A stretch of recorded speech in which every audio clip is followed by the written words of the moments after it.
ವೀಕ್ಷಕರೇ, ಹುಬ್ಬಳ್ಳಿ ನಗರ ತಾಲೂಕು 11ನೇ ಕನ್ನಡ ಸಾಹಿತ್ಯ ಸಮ್ಮೇಳನವು ಇಂದು ಹುಬ್ಬಳ್ಳಿಯ ಲಿಂಗರಾಜ್ ನಗರದ ಸಮುದಾಯ ಭವನದಲ್ಲಿ ನಡೆಯುತ್ತಿದ್ದು, ಆ ಹಿನ್ನೆಲೆಯಲ್ಲಿ ಬೆಳಿಗ್ಗೆ ಸಮುದಾಯ ಭವನದ ಮುಂಭಾಗದಲ್ಲಿ ಉದ್ಘಾಟನಾ ಕಾರ್ಯಕ್ರಮ ನಡೆಯಿತು. ಈ ವೇಳೆ ಮಹಾನಗರ ಪಾಲಿಕೆಯ ಸದಸ್ಯರಾದ ಉಮೇಶ್ ಕೌಜಗಿರಿಯವರು ರಾಷ್ಟ್ರ ಧ್ವಜಾರೋಹಣವನ್ನು ನೆರವೇರಿಸಿದರು.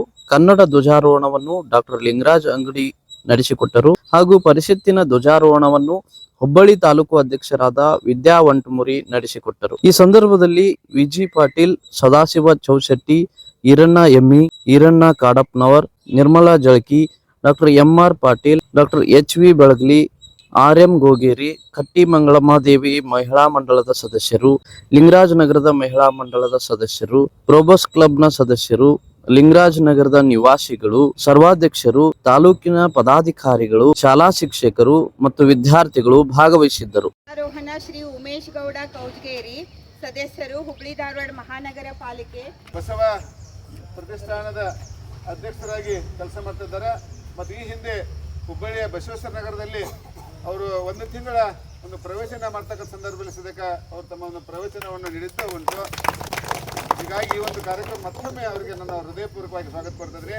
ನಮಗೆಲ್ಲ ಗೊತ್ತಿದ್ದಂತೆ ಸಮ್ಮೇಳನದ ಅಧ್ಯಕ್ಷರು ನಿಮಗೆಲ್ಲ ಸ್ನೇಹ ಬುಷ್ಣೂರ್ ಮೇಡಮ್ ಅವರು ಸಹ ಕನ್ನಡ ಪ್ರಾಧ್ಯಾಪಕರಾಗಿ ಹಲವಾರು ಕೃತಿಗಳನ್ನ ಬರೆದು ಇದು 11ನೇ ಮಹಿಳಾ, ಈ ಹಿಂದೆ 10 ಜನ ಪುರುಷರಾಗಿದ್ದಾರಲ್ಲ, ಹೀಗಾಗಿ ಒಂದು ಮಹಿಳೆಯರಿಗೆ ಒಂದು ಅವಕಾಶ ಸಿಕ್ಕಿದ್ದಕ್ಕೆ ಉದ್ಘಾಟಕರು ಮಹಿಳೆಯರು ಸುಮಾರು ಭಾಷಣಕ್ಕೆ ಮಹಿಳೆಯರನ್ನ ಆಯ್ಕೆ ಮಾಡಿಕೊಂಡಿದ್ದೇವೆ ಅಂತಕ್ಕಂಥದ್ದು ಬಹಳ ಖುಷಿ ಅನಿಸ್ತಾ ಇದೆ. ಹೀಗಾಗಿ ಇಷ್ಟೆಲ್ಲ ನಮ್ಮ ಲಿಂಗರಾಜ ನಗರದ ಮಹಿಳಾ ಮಂಡಲದ ಅಧ್ಯಕ್ಷರು, ಪ್ರಭೋಸ್ ಕ್ಲಬ್ಬಿನ ಅಧ್ಯಕ್ಷರು, ಪದಾಧಿಕಾರಿಗಳು, ಹಿಂದಿನ ಅಧ್ಯಕ್ಷರು ಮತ್ತು ನಮ್ಮ ಖುಷಿ ಆಗೋದು ನಮ್ಮ ಕೌಜಗೇರಿ ಸರ್, ನಮ್ಮ ಅವರು ಸದ್ಯಕ್ಕೆ ನಮ್ಮ ಏನೋ ಒಂದು ರಾಷ್ಟ್ರ ಧ್ವಜವನ್ನು ಇವರು ನೆರವೇರಿಸಿದ್ದಾರೆ. ಅವರು ಸದ್ಯಕ್ಕೆ ನಾನು ಹೃದಯಪೂರ್ವಕವಾದಂಥ ಅಭಿನಂದನೆ. ಮತ್ತು ಹುಬ್ಬಳ್ಳಿ ನಗರದ ಕನ್ನಡ ಸಾಹಿತ್ಯ ಸಮ್ಮೇಳನದ ಅಧ್ಯಕ್ಷರಾಗಿ ನಾವು ಈಗ ಹಲವಾರು ಸಾಹಿತ್ಯ ಸಮ್ಮೇಳನ, ಜಿಲ್ಲಾ ಸಾಹಿತ್ಯ ಸಮ್ಮೇಳನ ಇರ್ಬೋದು, ತಾಲೂಕು ಸಮ್ಮೇಳನ ಮಾಡ್ಕೊಂಡು ಬಂದಾಗ ಈಗ ಅಧ್ಯಕ್ಷರು ಹೇಳಿದ ಹಾಗೆ ಪ್ರಪ್ರಥಮವಾಗಿ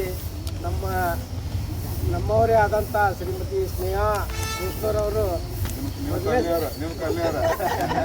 ಸಲ ಅವರು ಅಧ್ಯಕ್ಷರಾಗಿ ಆಗಿದ್ದಕ್ಕೆ ನಮ್ಗೆ ಅತ್ಯಂತ ಹೆಮ್ಮೆಯ ವಿಷಯ ಆಗಿದೆ. ಒಂದು ಸಾಹಿತ್ಯ ಸಮ್ಮೇಳನ ಕಾರ್ಯಕ್ರಮ ಹುಬ್ಬಳ್ಳಿ ನಗರದಲ್ಲಿ, ಅದು ನನ್ನ ವಾರ್ಡಿನಲ್ಲಿ ಲಿಂಗರಾಜ್ ಸಮುದಾಯದಲ್ಲಿ ನಡೀತಾ ಇರೋದು, ಅದು ಅದಕ್ಕಿಂತ ಎಲ್ಲ ಹೆಚ್ಚಿನ ಒಂದು ಹೆಮ್ಮೆಯ ವಿಷಯ ಅಂತ ನಾನು ಹೇಳ್ತಾ ಇದ್ದೇನೆ. ಸಂದರ್ಭದಲ್ಲಿ ನನಗೆ ಮತ್ತೆ ಖುಷಿ ಅನ್ನಿಸ್ತಾ ಇದೆ. ನೋಡಿಲ್ಲ ಹೆಂಗಪ್ಪ ಏನೋ ಮಾಡ್ಬೇಕಂತ ನಿಮ್ಮೆಲ್ಲ ಗೊತ್ತಿದೆ ಪರಿಸ್ಥಿತಿ. ಕರ್ನಾಟಕ ಸರ್ಕಾರ ಅಂತಲ್ಲ, ಎಲ್ಲ ಗ್ಯಾರಂಟಿ ಇದ್ರೊಳಗೆ ನಮಗೆ ಏನೋ ಒಂದು ಸಾಹಿತ್ಯಿಕವಾಗಿ ಅನುದಾನವನ್ನು ಕೊಡಲಿಕ್ಕೆ ಭಾಳಷ್ಟು ಅದು ನೋವು ಅನ್ನಿಸ್ತಾ ಇದೆ ಎಲ್ಲ. ಹೀಗಾಗಿ ಕೆಲವು ಸಂದರ್ಭದಲ್ಲಿ ನಾವು ಇದಕ್ಕೆಲ್ಲ ಏನು ಮಾಡ್ಬೇಕಂತಕ್ಕಂಥ ಆಲೋಚನೆ ಇದ್ದಾಗ ನನಗೆ ಹುಬ್ಬಳ್ಳಿ ಧಾರವಾಡ ಮಹಾನಗರ ಪಾಲಿಕೆಯವರು ಮುಂದೆ ಬಂದಿದ್ದಕ್ಕೆ ನಾನು ಒಂದು ಮಾಡಲಿಕ್ಕೆ ಸಾಧ್ಯವಾಯ್ತು.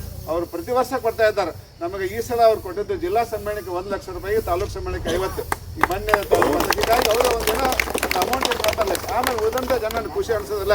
ಈ ಕೆಲವು ಜನ ನಾನು ಏನು ಮಾಡ್ಬೇಕಾ ಹೆಂಗೆ ಸುಮಾರು 1.5-2 ಲಕ್ಷ ರೂಪಾಯಿ ಖರ್ಚಾಗತ್ತಲ್ಲ ಹೇಳ್ಬೇಕಲ್ಲ. ಲಿಂಗರಾಜ್ ನನಗೆ ಏನಾಯ್ತ ಸ್ನೇಹ ಬುಷ್ಣರ್ ಮೇಡಮ್ ಮಾಡಿದ ತಕ್ಷಣ ಇದಕ್ಕೆ ಯಾರಪ್ಪ ಏನು ನನಗೊಂದು ಆಸೆ ಇತ್ತು. ನನಗೆ ಕೊಳವಾಡವ್ರು ಫೋನ್ ಮಾಡಿದ್ದೆ, ಯಾಕಂದ್ರೆ ಭಾಳ ಆತ್ಮೀಯರು ದ್ರಾಕ್ಷಾಯಣಿ ಮತ್ತು ಇರಲ್ಲ. ಹೀಗಾಗಿ ನಾನು ಹೇಳ್ಬೇಕು ಯಾರು ಸಹಾಯ ಮಾಡಿದ್ದು, ನಾವು ನನ್ನ ಪ್ರಸಾದ ವ್ಯವಸ್ಥೆ ಮಾಡ್ತೇವೆ ಅಂತ ಹೂ ಅಂದ್ಬಿಟ್ರು ಒಂದೇ ಮಾತಿಗೆ.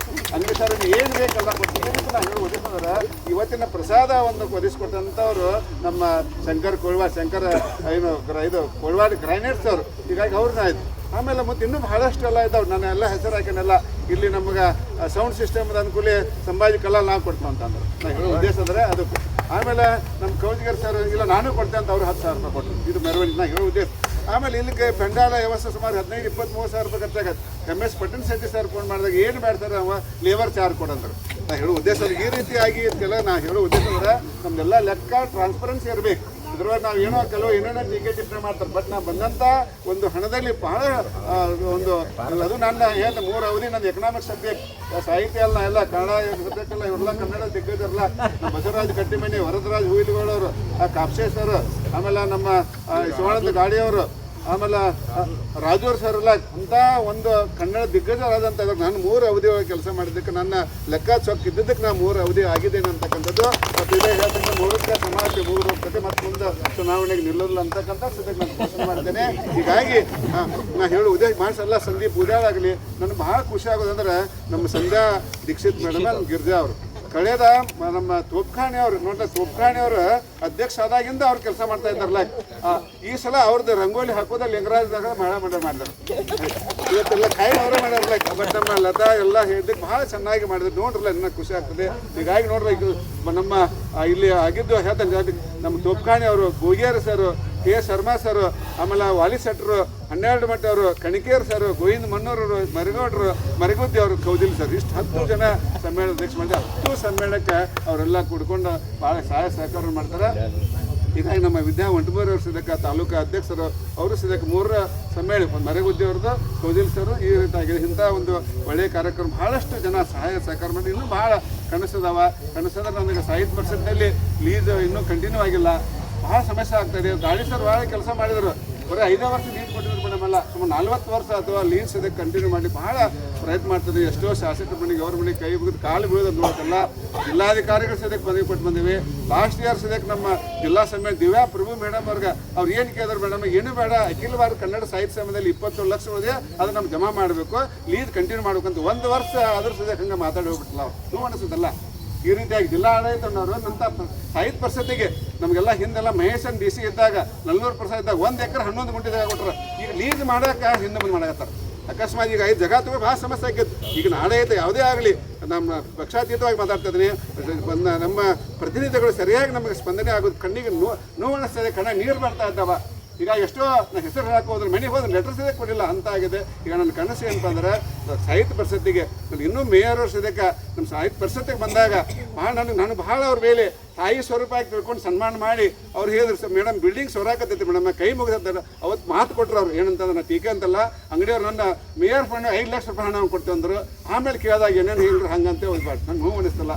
ಟೀಕೆ ಮಾಡೋದು ನಾನು ಹೇಳೋ ಉದ್ದೇಶ ಅಂದ್ರೆ ಒಬ್ಬ ಹೆಣ್ಮಗಳಿಗೆ ನಾನು ಎಷ್ಟು ನನ್ನ ತಾಯಿ ಅಂತಕ್ಕಂಥ ಹೇಳಿದಾಗ 5 ಲಕ್ಷ ರೂಪಾಯಿ ಕೊಡ್ತಕ್ಕಂಥ ಕರುಣೆ ಅವ್ರಲ್ಲಿ ಬಂದಿಲ್ಲ ಅಂತಕ್ಕಂಥದ್ದು ಎಷ್ಟೆಷ್ಟು ಖರ್ಚು ಮಾಡ್ತಾರೆ ಮಹಾನಗರ ಪಾಲಿಕೆಯವರು.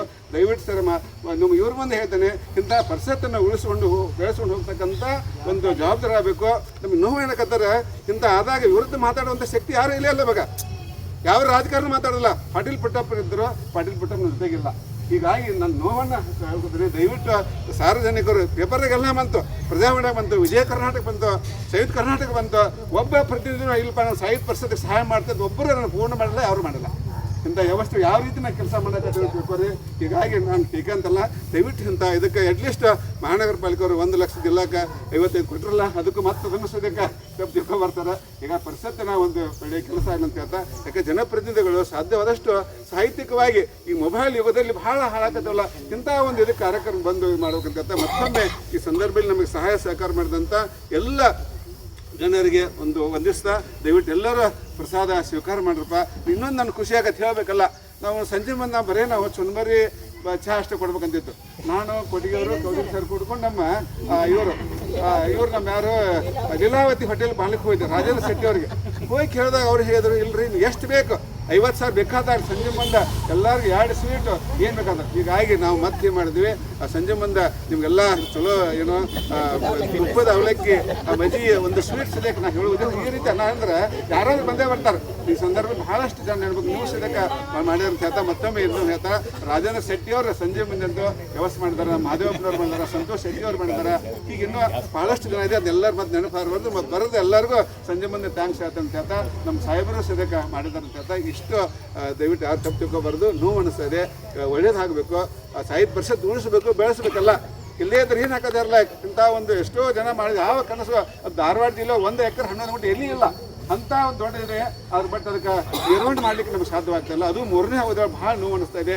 ಅಲ್ಲೆಲ್ಲ ನಮ್ಮ ಅರವಿಂದ್ ಬೆಲ್ಲರ್ ಸಾಹೇಬರು ಗೌರ್ಮೆಂಟ್ ಕಾಲೇಜ್ ಕೊಡ್ತಿದ್ರು. ಆಮೇಲೆ 4 ವರ್ಷ ಆಯ್ತು, ಒಂದು ಕರೆಂಟ್ ಬಿಲ್ ಇಲ್ಲ, ಲೈಟ್ ಏನೂ ಇಲ್ಲ.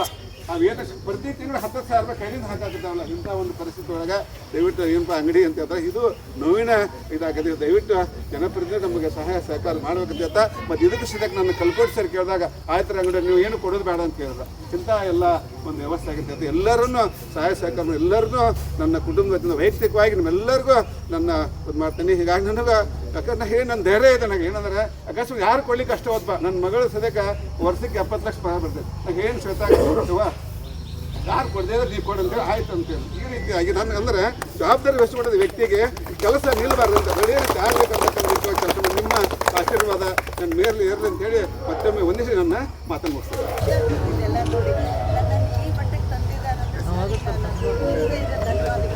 ಯಾರೂ ಹಣ ಕೇಳಿದ್ದಿಲ್ಲ. ನಮ್ಮ ಜಡ್ಗಿ ಸಾಹೇಬ್ರು ನಿನ್ನ ಫೋನ್ಪೇದಿಂದ 1,111 ರೂಪಾಯಿ ಹಾಕಿ ನಾ ಯಾರು ಕೇಳಕ್ಕೆ ಹೋಗಿ ಕೇಳಿದ್ರೆ ಮನುಷ್ಯನ ಇದಾಕೈತಿ. ಇದು ಯಾಕೆ ಕೇಳಕತ್ತ ಮೊದಲು ನಮ್ಗೆ ಕೊಡ್ತಾ ಇತ್ತು. ಯಡಿಯೂರಪ್ಪ ಸರ್ಕಾರ ಇದ್ದಾಗ ಜಿಲ್ಲಾ ಸಮ್ಮೇಳನಕ್ಕೆ 5 ಲಕ್ಷ, ತಾಲೂಕು ಸಮ್ಮೇಳನಕ್ಕಿತ್ತು. ಬಟ್ ಈಗೆಲ್ಲ 3ನೇ ಅವಧಿ ಒಳಗೆ ಎಲ್ಲ ಬಂದಾದ್ದು. ನಮ್ಮ ಮಹೇಶ್ ಜೋಶಿ ಅವರು ಮಾಡಿದ ತಪ್ಪುಗಳಿದ್ದಾವೆ, ಸರ್ಕಾರ ಮಾಡಿದ ಈ ಎಲ್ಲ ಕಾರಣದಿಂದ 3ನೇ ಅವಧಿ ಒಳಗೆ ಅತಿಷ್ಟು ಆರ್ಥಿಕ ಕಷ್ಟವನ್ನು ಯಾವಾಗ ಮಾಡಿದ್ದಿಲ್ಲ.